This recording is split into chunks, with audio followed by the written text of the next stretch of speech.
بسم اللہ الرحمن الرحیم۔ السلام علیکم ورحمۃ اللہ۔ حضرت ادریس علیہ السلام۔ حضرت ادریس علیہ السلام اللہ کے پیغمبر ہیں۔ آپ کا ذکر قرآن پاک میں 2 جگہ ہے، ایک جہاں انبیاء کرام کے ساتھ آپ کے نبی ہونے کا ذکر، اور اسماعیل اور ادریس اور ذوالکفل کو بھی یاد کرو، یہ سب صبر کرنے والے تھے، سورہ انبیاء، اور دوسرا سورہ مریم میں، اور کتاب میں ادریس کا بھی ذکر کرو، وہ بھی نہایت سچے نبی تھے اور ہم نے ان کو اونچی جگہ اٹھا لیا، سورہ مریم۔ آپ کا اصل نام خنوخ بن یرد بن ملائیل بن قنان بن انواش بن شیس بن آدم علیہ السلام ہے۔ آپ کا نام ادریس اس لیے پڑا کیونکہ آپ نے سب سے پہلے وحی کا درس دیا۔ ادریس کا لفظ درس سے نکلا۔ آپ کے علم اور تدریس کے بدولت آپ کو آپ کے اصل نام کے بجائے ادریس کے نام سے ہی جانا جاتا ہے۔ ادریس علیہ السلام کی مختلف فنوں میں مہارت، آپ نے دنیا میں کپڑے سی کر پہننے کا فن، قلم سے لکھنے کا فن سب سے پہلے متعارف کروایا۔ آپ سب سے پہلے مجاہد تھے۔ آپ پہ اللہ تعالیٰ نے 30 صحیفے بھی اتارے۔ آپ نے سب سے پہلے ترازو کا استعمال کیا، باٹ بنایا، اسلحہ بنایا، علم نجوم کے موجد اول بھی آپ ہیں۔ حضرت ادریس علیہ السلام کا اونچی جگہ پہ اٹھایا جانا۔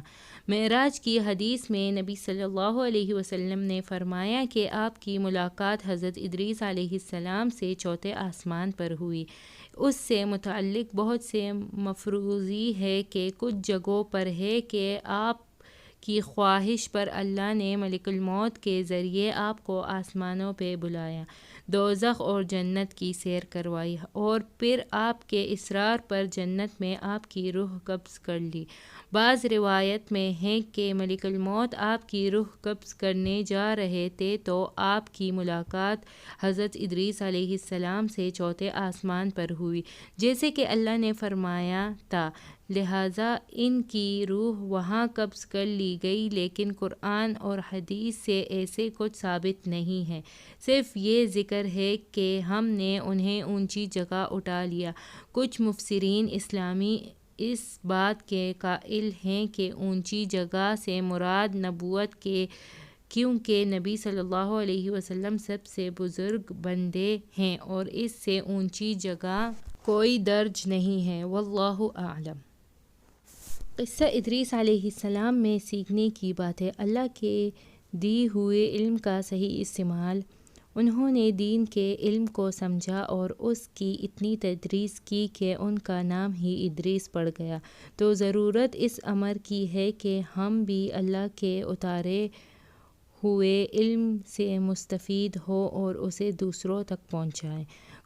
گویا انہوں نے اسلحہ ایجاد کیا لیکن اس کا استعمال دین کی بقا کے لیے کیا۔ علم نجوم، جس کو آج کے دور میں انتہائی غلط استعمال کیا جا رہا ہے، اللہ تعالیٰ فرماتے ہیں کہ غیب کا علم صرف اللہ کو ہے، اور جو لوگ کہنوں کے پاس جاتے ہیں وہ شرک کے مرتکب ہوئے۔ لہٰذا اس بات کو سمجھنے کی ضرورت ہے کہ انبیاء کرام علیہم السلام کے پاس بھی صرف اتنا ہی علم تھا جتنا اللہ نے عطا فرمایا، تو رویا زمین پر علم نجوم اور علم غیب کے دعوے دار کس زمرے میں آتے ہیں؟ اللہ تعالیٰ ہمیں تمام آفتوں سے بچتے ہوئے صحیح دین پر عمل پیدا ہونے کی توفیق عطا فرمائے، آمین ثم آمین۔ میری اسلحہ اپنے رائے اور سوالات کے لیے کمنٹ کریں اور املا کی کوئی غلطی ہو تو اصلاح ضرور فرمائیں، شکریہ۔